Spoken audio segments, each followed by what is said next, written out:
So Howler. So as we as Yeah. as we storyboarded this week's episode and decided we didn't want to talk about my apparent anxiety attack that I am suffering from, because I just don't think it's funny, and maybe a lot of our audience members probably suffer from the same type of malaise. The one thing that stood out on the storyboard was for a couple of guys like me and you that this was in our, gosh, when did this lady first hit? You mean to look it up? National. I'm looking right now. Are you? Oh yeah, I'm looking. She hasn't aged well, has she? She has not. So maybe 93, 94 is when she first got her. So we'll let everybody in. We'll let everybody in on the topic that we chose to kind of start the show with. The big news is Heidi Fleiss, the former Hollywood madam, who apparently was a Nevada madam, is coming to your backyard. Coming to the Ozarks. She is moving to Missouri. I'm just going to quote this. She is in 2022. She announced she's moving to Missouri after someone shot one of her parrots with a pellet gun. Now, I hope she realizes she doesn't have to worry about the pellet gun. The climate will doom those parrots here. So that is what finally sent her over the edge. Well, there's a whole crux of it. That is, and I know we skirt around politics on this show, but it is where she's at. She was complaining about, the first article I read, she was complaining about regulatory environment, taxes, and the state of California / Nevada, because she was convicted in California. She fled to Nevada. I don't know, she's got like a dual state thing going on. I don't really know. And now I was just in California and Nevada last week, Yeah. She better like humidity. Crazy temperature swings. I mean, it was 9 degrees a couple days ago and it was 48 today. So, first, I want to welcome her to Missouri, right? As she's coming to the Bible Belt, she, without question, according to the federal government, she is a sinner, and this is a great place to wash those sins away, right? Right down here in the roaring Rubidoux or the Current or the Jacks Fork River, she can go down there and see how the good Christian folks live, and it might be what she needed, right? Maybe. Do you think that's parrot?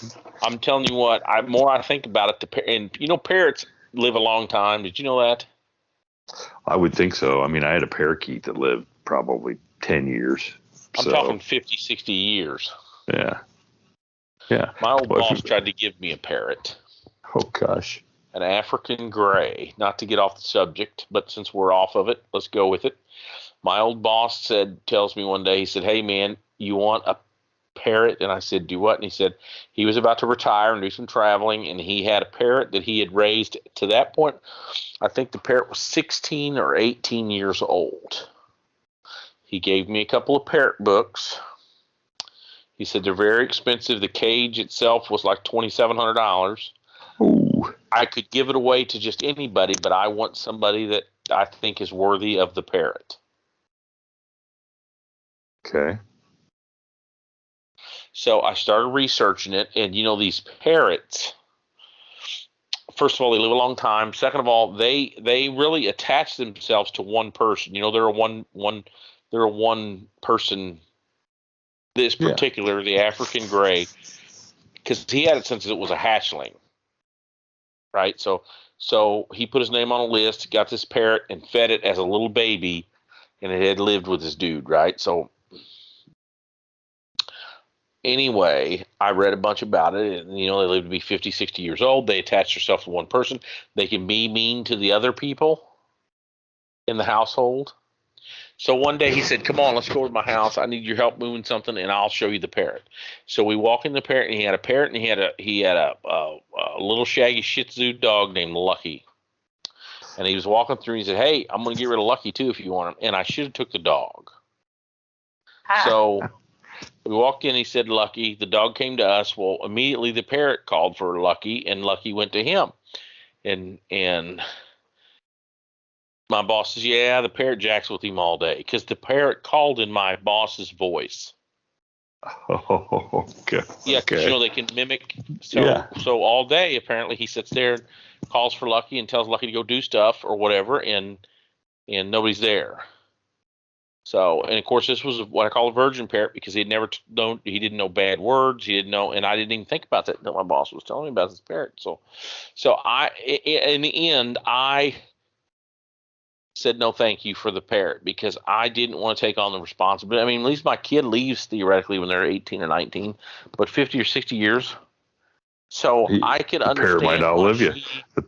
Maybe she's had these parrots since, she could have one named Charlie after Charlie, Sheen, and one I can see his head, I can see his face right now. And the Hoff guy, the guy that owned the. Nope. Give me another pillar of the community in Hollywood, from Saving Private Ryan to Behringer? Tom Behringer? Down. Nope. Tom Behringer? Nope. I'm going to look at it right now. Saving Private Ryan cast.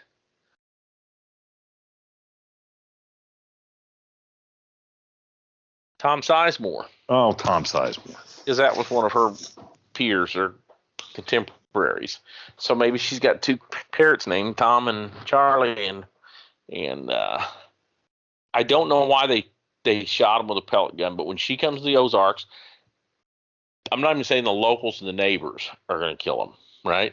I'm just saying the winter, they got foxes, we got coyotes, we got hawks, we got eagles. It was Eagles Day this weekend down here. So if she is fleeing to save her parrot, this is not the place. Well, do we know, is she still engaged in the commerce that she was previously? Well, that's irrelevant to people here. They don't care. They just you know what we live by? Forgive us our trespasses as we forgive those who trespass against us. Okay.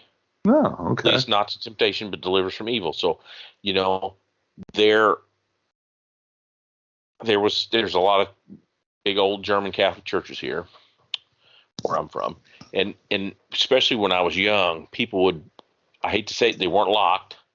A couple of them, prisoners would escape and seek refuge in the church. Sometimes people would go steal stuff from the church. And you know what the standing thing was for a lot of years? If they needed it that bad, the Lord provided it for them. Like let them have it. I've told you 3 boats and a helicopter, right? 3 boats and a helicopter. Swing me back after I finish Heidi Fleiss. I'm going to go back to 3 boats and a helicopter. All right. So back to her. If she is in such a way that she has to sell her body, okay, we should pray for her. We shouldn't condemn her, right? Yeah. And I think Branson, I think she should have a show in Branson, and she could sit down there on stage and tell stories. I think maybe it'd probably been a better show with her parrot. Well, actually. I was thinking, yes, she could. Maybe her parrot would have been like a ventriloquist. Maybe she could have told the parrot the stories. That way, when the parrot talked about them, the cops or somebody couldn't come after her and say, "What about you said this? You said you did this and this." No, that was the parrot. The parrot. The parrot did that. Oh my God! It'd be a new meaning of the word jailbird, right? Yeah, but unfortunately, that jailbird sounds like they would talk. I'm trying to figure out, but it never said where in Missouri. And I found it interesting that it specifically said in 2 different articles she was moving to Missouri. And she better hurry up because the land around here is so dang high. She didn't get here already. Hey, listen, I saw in the one article that on a bad day she made $10,000 a night in Hollywood, and most days she made $100,000 a day. So look, if you're making that kind of money and you can't manage it to where you can afford land in Missouri 30 years later, I don't know what to tell you. Well, inflation's getting them. Maybe, I don't know. Yeah, but her retirement account has had to have increased. Did they let her keep it? Why not? Well, because the government does a lot of mean stuff to people who get in trouble, as opposed to the federal government, especially to people who get in trouble, as opposed to some of our elected officials. So, listen, I better swing you back around to 3 boats and a helicopter. Okay, so there's a big flood down there, flood of '93, right? Like Katrina. Okay. There's family stuck on the roof of this shack. It's about to float away. Rivers coming up everywhere, and they got nothing to do, so let's pray.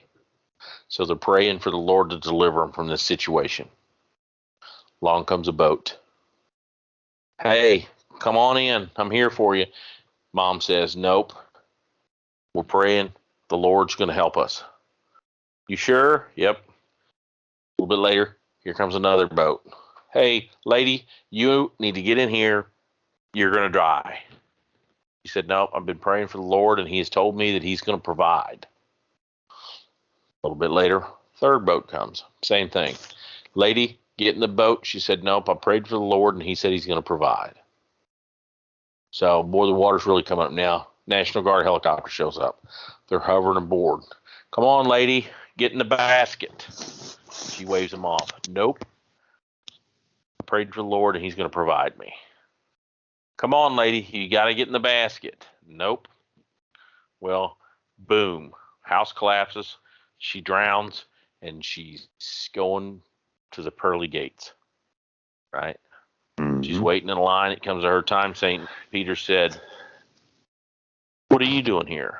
And she said, well, I really thought you were going to help me. I prayed. You told me you were going to provide, and now I'm here, dead. And he said, hey, lady, I sent you 3 boats and a helicopter. What else do you want? A talking parrot? So I don't know, man. I don't know. So the Lord works in mysterious ways. So maybe that's why she's coming here. I don't know. Right? Are you saying that this is her boat? This is maybe we're rescuing her. I don't know. I don't know what it is. I was supposed to talk about. My daughter wanted me to talk about some kind of a paralysis you have when you're having dreams. What's it called? Like sleep paralysis? Yeah, something. And yeah. I just didn't know enough about it, and I said, A lot of people claim when they're having supernatural experiences, they suffer from paralysis, like sleep. Like if you think something's happening, like coming to your bedside, like a ghost or a demon or a spirit or something, you'll suffer from sleep paralysis, like you can't move. And I've heard that told by numerous new people, and I just always thought, well, maybe is it really happening, or are you dreaming? Because some crazy stuff happens while you're dreaming. I don't know. But I didn't research enough to talk about it because I'm not much of a dream. I'm certainly a conscious dreamer. When I'm awake, I daydream, but night dream is beyond me. Yeah. Some people don't dream. Some people have vivid dreams. I mean, it's just the way it is. Right. But to have a paralysis, there was something else you wanted, because I was brainstorming because the audience hasn't told us what they wanted to hear yet, have they? No, I haven't heard anything. But let's be honest. I think Jason was late in getting up last week's Midweek Howl. I think it threw everybody off. So hopefully our super producers,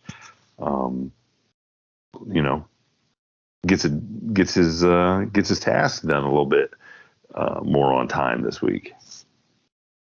Yeah, maybe. We'll see, right? So people can, on their morning drive this Wednesday morning, they're learning about Heidi Fleiss. Yeah, and her move. Maybe she'll. I mean, I mean, she gonna move herself? Hire movers, professionals? What do you think? I mean, what do you do? Somebody like that do? I listen. I don't know. That's just an awful lot. Can Lot you to imagine? unpack. I just can't imagine to where me moving somewhere would make national news. Like, how do you live your life where just the simple act of moving from one state to another makes national news? Very carefully, I would say. That's what I was going to say. Right? Well, apparently, she became nationally known because she didn't live very carefully. Well, I mean, if she made $10,000 a day for, looks like about 10 years before she got busted, I'd say she did pretty good. Well, no, that was a bad day. Just remember, that was a bad day. $10,000 was bad. So, well, I'm about to segue into something that I don't know if we got time to go through, and I don't know if my Christian audience is going to understand it, but I'm just trying to figure out how her business model, okay? Mm-hmm. Because